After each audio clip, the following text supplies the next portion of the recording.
बिस्मिल्लाहिर्रहमानिर्रहीम। नाज़रीन अस्सलाम वालेकुम, मैं हूँ इमरान वसीम। नाज़रीन, इस प्रोग्राम में इस्लामाबाद हाई कोर्ट में जो साबिक़ वज़ीर आज़म नवाज़ शरीफ की हिफाजती ज़मानत पर मुख्तसर सी समाअत हुई है, इस समाअत का अहवाल और जो असल कहानी है वो आपके साथ हम शेयर करेंगे और आपको बताएंगे कि क्या इस प्रोसीडिंग की कोई मिस रिपोर्टिंग हुई है, अगर हुई है तो किस हद तक हुई है। और इसके अलावा जो बेंच था उसमें जो जस्टिस मियां गुल हसन औरंगज़ेब साहब थे, उनकी तरफ से पहले जो नवाज़ शरीफ की लीगल टीम है उस पर बरहमी का इजहार किया गया। इसकी वजह क्या थी, क्या दलील पेश की अमजद परवेज़ साहब ने कि जज साहब जो है वो बरहम हो गए, और फिर नैब के प्रोसिक्यूटर पर जज साहब ने गुल हसन औरंगज़ेब साहब ने किस बात पर बरहमी का इजहार किया। तो सबसे पहले तो इस प्रोसीडिंग की जो डिटेल है वो आपके साथ हम शेयर करेंगे और इसके बाद हमारे वीडियो लॉग की जो दीगर अहम खबरें हैं उनकी तफसीलात भी आपकी खिदमत में पेश करेंगे। तो पहली खबर से गुफ्तगू का आगाज़ करते हैं। एक और नुक्ता भी है जो आज इस्लामाबाद हाई कोर्ट में नवाज़ शरीफ की हिफाजती ज़मानत दायर की गई। ये मुख्तियार ख़ास जो है मुकर्रर किया था नवाज़ शरीफ ने अता तारड़ को, यानी पावर ऑफ अटॉर्नी दी थी नवाज़ शरीफ ने अता तारड़ को कि उनके बिहाफ पे अता तारड़ जो है वो ये पटिशन दायर करेंगे। तो इस पटिशन की जो बायोमेट्रिक वेरिफिकेशन है वो अता तारड़ साहब ने कराई, क्योंकि बहुत सारे हमारे साथी दोस्त और वकला ये सवालात उठा रहे थे कि बायोमेट्रिक वेरिफिकेशन के बगैर ये दरख्वास्त कैसे दायर हो सकती थी। तो अता तारड़ साहब के पास नवाज़ शरीफ का पावर ऑफ अटॉर्नी था, स्पेशल अटॉर्नी थी, जिसकी वजह से ये दरख्वास्त आज इंटरटेन भी हुई और बायोमेट्रिक वेरिफिकेशन की ज़रूरत भी नवाज़ शरीफ की पेश नहीं आई, क्योंकि अता तारड़ साहब ने इसमें अपनी बायोमेट्रिक वेरिफिकेशन करवाना थी। तो जब अदालती कार्रवाई का आगाज़ हुआ, जो हुक्म जारी हुआ वो आप नाज़रीन जानते हैं कि नैब को कल तक के लिए एक नोटिस जारी करके इस हिफाजती ज़मानत पर उनका जवाब जो है वो तलब कर लिया गया है। वैसे तो नैब के प्रोसिक्यूटर ने आज अदालती कार्रवाई में ये कहा कि अगर नवाज़ शरीफ वापस आके अदालत के सामने सरेंडर करना चाहते हैं, ख़ुद को इस अदालत के सामने ख़ुद को पेश करना चाहते हैं, तो हमें कोई एतराज़ नहीं। तो जब अदालती कार्रवाई का आगाज़ हुआ तो इमरान खान अपना नवाज़ शरीफ की जो लीगल टीम थी उसमें अमजद परवेज़ साहब थे, उसमें आज़म नज़ीर तारड़ साहब थे, रोस्टम पे आए। अमजद परवेज़ ने दलाइल का आगाज़ किया और उन्होंने कहा कि नवाज़ शरीफ जो है वो हिफाजती ज़मानत इसलिए मांग रहे हैं कि एयरपोर्ट से उन्हें अदालत आते तक जो है वो गिरफ़्तार न किया जाए, वो आपकी अदालत के सामने सरेंडर करना चाहते हैं। तो आमिर फ़ारूक साहब, chief justice Islamabad high court ने पहला सवाल उनसे ये पूछा कि क्या जो पटिशनर हैं वो इश्तिहारी नहीं है, इस अदालत ने उनको एब्सकॉन्डेड डिक्लेयर नहीं किया था। तो अमजद परवेज़ साहब ने कहा कि मैं इस हवाले से कि क्या किसी मफरूर को, किसी इश्तिहारी को जिसको अदालत ने इश्तिहारी करार दिया है उसको हिफाजती ज़मानत मिल सकती है, मैं इस हवाले से अदालती जो फ़ैसले हैं उनकी नज़ायर अदालत के सामने रखूँगा। और फिर उन्होंने ये भी कहा कि एक ट्रेडिशन है कि जब भी कोई मुल्ज़म या मुजरम अदालत के सामने सरेंडर करना चाहता है तो अदालत उस शख्स को ये मौका फ़राहम करती है कि वो अदालत के सामने आए और कोर्ट ऑफ लॉ में ख़ुद को सरेंडर करे। और फिर उन्होंने अदालती फ़ैसलों का हवाला दिया, एक आसमा अरबाब और अरबाब आलमगीर केस का हवाला दिया, और फिर लाहौर हाई कोर्ट के फ़ैसले का हवाला दिया, इस्लामाबाद हाई कोर्ट के फ़ैसलों का हवाला दिया। लेकिन पर्टिकुलर जो फ़ैसला आज लेके आए थे ख़ास तौर पे वो इमरान खान साहब के का फ़ैसला था, जो कि सुप्रीम कोर्ट ने अभी रिसेंट पास में 2023 में दिया था, जिसमें इमरान खान साहब को लाहौर हाई कोर्ट, अपना इस्लामाबाद हाई कोर्ट से गिरफ़्तार किया गया था। और फिर उस गिरफ़्तारी पर जो आमिर फ़ारूक साहब ने फ़ैसला सुनाया था उस पर फिर सुप्रीम कोर्ट में अपील आई थी। उस अपील पे इमरान खान साहब को सुप्रीम कोर्ट ने अदालत में प्रोड्यूस कराया था और प्रोड्यूस करने के बाद उन्हें यहाँ से रिहा कर दिया गया था। फिर जब फैसला आया उस फैसले में कहा गया कि जब एक शख्स जो है वो एक्सेस टू जस्टिस के दायरे में आ जाता है, वो अपनी बेल पटिशन किसी अदालत के सामने दायर कर देता है, तो आप उसको गिरफ़्तार नहीं कर सकते। तो यहाँ पर भी अमजद परवेज़ साहब यही नुक्ता उठा रहे थे कि जब वो आपके सामने ख़ुद को सरेंडर करना चाहता है, फांसी ज़मानत की दरख्वास्त दायर करके ख़ुद को वो एक्सेस टू जस्टिस के दायरे में नवाज़ शरीफ ला चुके हैं, तो आप उन्हें अदालत तक आने का मौका दें, उन्हें मौका दें कि एयरपोर्ट से उतरने के बाद और यहाँ आपके अदालत के सामने पेश होने तक उनको कोई गिरफ़्तार न कर सके। तो ये जब उन्होंने दलील पेश की और फिर अमजद परवेज़ साहब ने कहा कि नवाज़ शरीफ को जो फ़ैसला सुनाया गया वो उनकी अदम हाज़िरी पे, वो अदालत में मौजूद नहीं थे, तो उनकी अदम हाज़िरी पे जो है उनको कन्विक्ट कर दिया गया, सज़ा सुना दी गई। अच्छा, ये अमजद परवेज़ साहब गालिबन एक्सप्लेन नहीं कर पाए और हमारे कुछ साफ़ी भाई भी गालिबन, मैं किसी पे कोई बहुतान तराशी नहीं, मुझे ये लगता है कि वो समझ नहीं पाए और जज साहब भी नहीं समझ पाए इस पर, मियां गुल हसन औरंगज़ेब साहब, और उन्होंने गालिबन ये समझा कि यहाँ पे नवाज़ शरीफ के वकील ये कह रहे हैं कि जो यहाँ पे नवाज़ शरीफ को एब्सकॉन्डर करार दे के उनकी दरख्वास्तों को खारिज कर दिया गया था, तो ये फ़ैसला गालिबन उनकी अदम मौजूदगी में, उनकी अदम हाज़िरी पे सुनाया गया था। हालांकि अमजद परवेज़ साहब ये कह रहे थे कि जो ट्रायल कोर्ट में, एहतसाब अदालत में एमन फील्ड केस में नवाज़ शरीफ को, मरियम नवाज़ और कैप्टन सफदर को कन्विक्ट किया गया था, वहाँ पर जब यह फैसला सुनाया गया था, कन्विक्शन की गई थी मरियम नवाज़ के, कैप्टन सफदर और नवाज़ शरीफ की, तो वो लंदन में थे, क्योंकि कलसूम नवाज़ वहाँ पे बीमार थी और वहाँ से एक दरख्वास्त जो है भेजी गई थी एहतसाब अदालत को कि हमें वापस आने दें, वापस आने तक फ़ैसला ना सुनाया जाए। लेकिन अदम हाज़िरी पर वो नवाज शरीफ के ख़िलाफ़, मरीम नवाज़ के ख़िलाफ़ जो है वो फ़ैसला सुना दिया गया। तो वो ये इस ट्रायल कोर्ट की प्रोसीडिंग का हवाला दे रहे थे। तो जज साहब इस पर उन्होंने जब बर्मी का इज़हार किया तो फिर अमजद परवेज़ साहब से मामला संभाला नहीं गया। तो फिर आज़म नज़ीर तारड़ जो है चूँकि रोस्टरों पे मौजूद थे, उन्होंने सारे मामले को संभाला और अदालत को कन्विंस करने की कोशिश की और कहा कि जो अपीलें दायर हुई थी एहतसाब अदालत के फ़ैसले के ख़िलाफ़, ट्रायल कोर्ट के फ़ैसले के ख़िलाफ़, उनका तमाम का जो रिकॉर्ड है वो अदालत में मौजूद है, तमाम अपीलों का रिकॉर्ड मौजूद है। नवाज शरीफ आपके सामने आएंगे, आपके सामने सरेंडर करना चाहते हैं तो उन्हें आप हिफाजती ज़मानत का मौका दें। तो इसके बाद फिर जो प्रोसिक्यूटर नैब के वहाँ पर मौजूद थे अफजल कुरैशी साहब, उनसे पूछा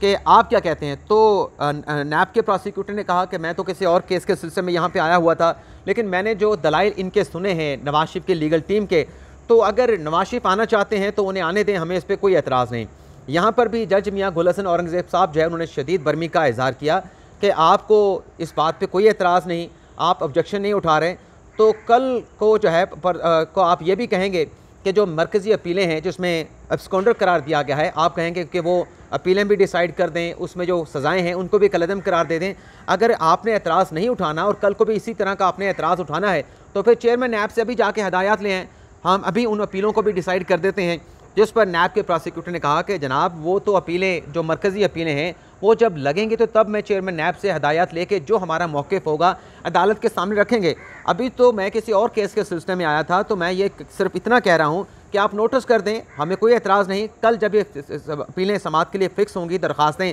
तो इस पर हम अपना जो भी मौक़िफ़ होगा अदालत को जो है वो उस मौक़िफ़ से जो है वो आगाह कर दिया जाएगा। तो कल तक इस केस की समाअत को मुलतवी कर दिया गया है, नैब को नोटिस किया गया है। देखते हैं कल इस पर इस्लामाबाद हाई कोर्ट में फ़र्दर क्या कार्रवाई होती है। लेकिन नाज़रीन आपको ये बता दें कि जो पटिशन आज नवाज शरीफ की जानिब से, उनके वकला की जानिब से दायर की गई है, अगर कल इस्लामाबाद हाई कोर्ट से नवाज शरीफ को ज़मानत मिल जाती है कि वो आए पाकिस्तान में और वापस आने के बाद इस्लामाबाद हाई कोर्ट के सामने सरेंडर करें, तो हफ्ते को नवाज शरीफ ने वापस आना है, हफ्ते को इस्लामाबाद हाई कोर्ट बंद होती है। तो फिर लग ये रहा है कि हफ्ते के रोज़ तो फिर नवाज शरीफ इस्लामाबाद एयरपोर्ट पे लैंड नहीं करेंगे, वो लाहौर हाई कोर्ट पे लैंड करने के बाद पीर के रोज़ जो है इस्लामाबाद हाई कोर्ट के सामने ख़ुद को पेश करेंगे, जो उन्हें अगर ये ज़मानत मिल जाती है। इसके अलावा जो बेल पटिशन हिफाजती ज़मानत की दायर की गई, उसके कुछ मंदरजात भी मैं आपके साथ शेयर करता चलूँ, जिसमें यह कहा गया कि नवाज शरीफ को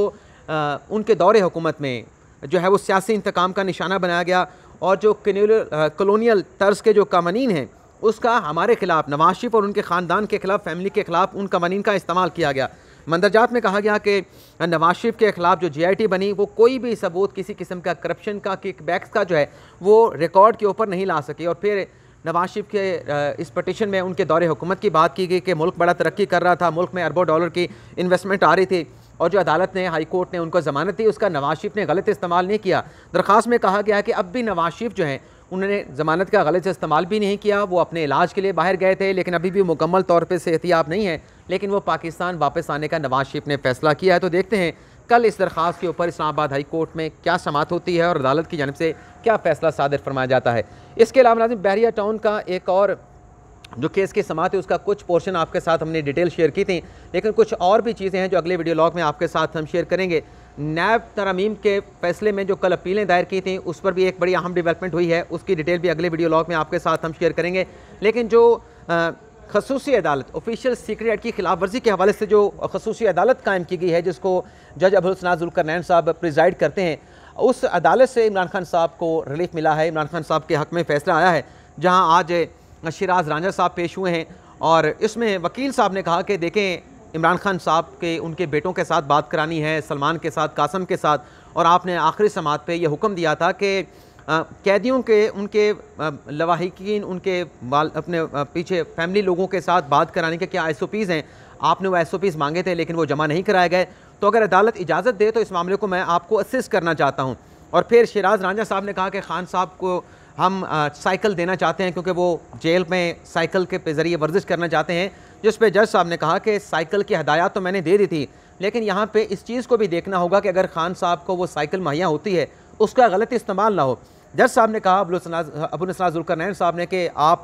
साइकिल मुहैया कर दें और कल को ऐसा हो कि जो सुपरिटेंडेंट जेल हैं वो इमरान खान साहब को साइकिल देने के बजाय खुद ही उस साइकिल को जो है वो चलाते रहें। और फिर ये भी कहा जज साहब ने कि अदालत के लिए जो सबसे ज़्यादा चीज़ जो मुकद्दम है वो मुल्ज़म की सिक्योरिटी होती है, हमने मुल्ज़म की सिक्योरिटी को भी देखना है। और फिर खाने के हवाले से जज साहब ने बात की कि आप कहते हैं कि घर का खाना दिया जाए। जज साहब ने कहा कि जो जेल में खाना तैयार होता है वो उसमें जो जेल के हुकाम होते हैं वो ज़िम्मेदार होते हैं उस खाने के हवाले से। बाहर से खाना जाएगा तो उसकी क्या गारंटी होगी कि वो उसमें कुछ ऐसी चीज़ नहीं होगी। कल भी जब ये इन कैमरा प्रोसीडिंग हुई थी, जज साहब ने ये सवाल वहाँ पर भी उठाया था। और फिर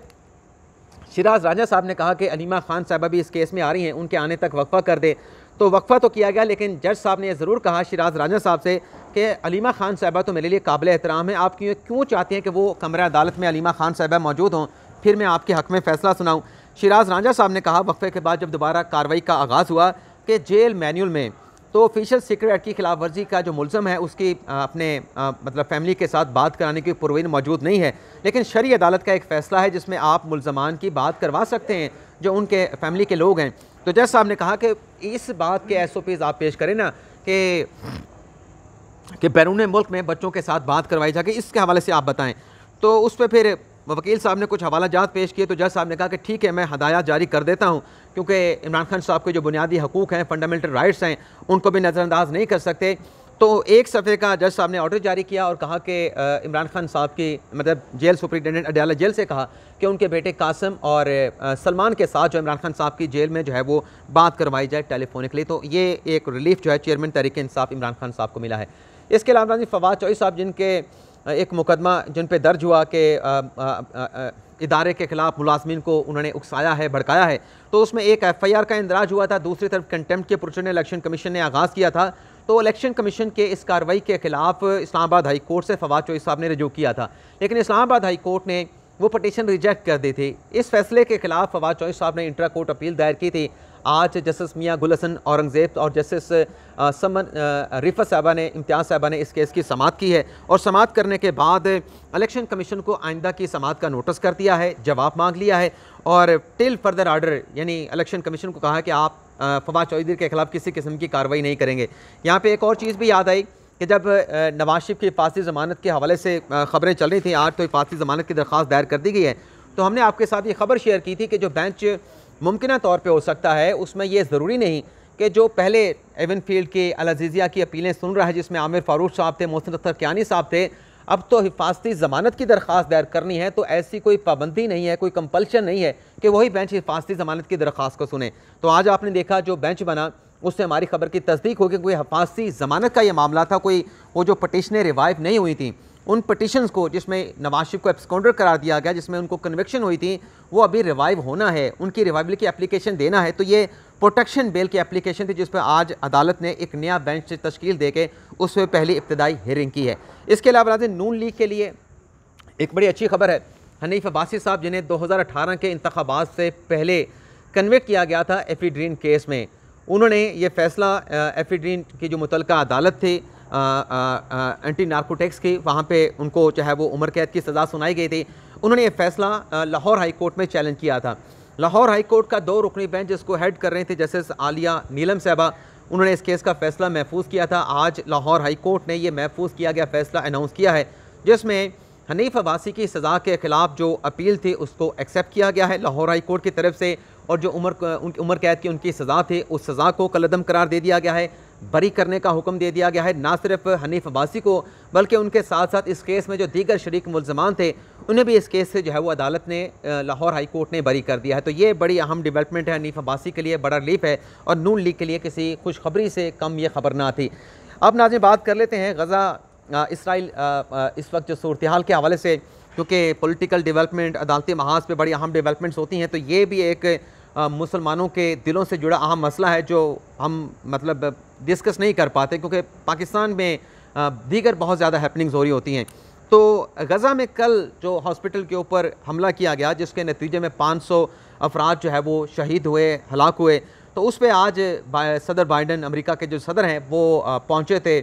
इसराइल के दौरे पे तल अवीव में, तो वहाँ पे उनका खैर मकदम किया गया, उनको वेलकम किया गया। और ये जो हॉस्पिटल पे हमला हुआ ये बाइडन साहब ने स्टेटमेंट दिया है कि ये इसराइल की जानिब से नहीं किया गया बल्कि इसराइल का जो मुखालिफ फ़लस्तीनी ग्रुप है उसकी तरफ से इसराइल पे जो है वो हमला करके ये इस किस्म की कार्रवाई की गई है, यानी हमास के ऊपर जो है वो इल्ज़ाम लगाया जा रहा था सदर बाइडन की तरफ से। इसके अलावा नाज़रीन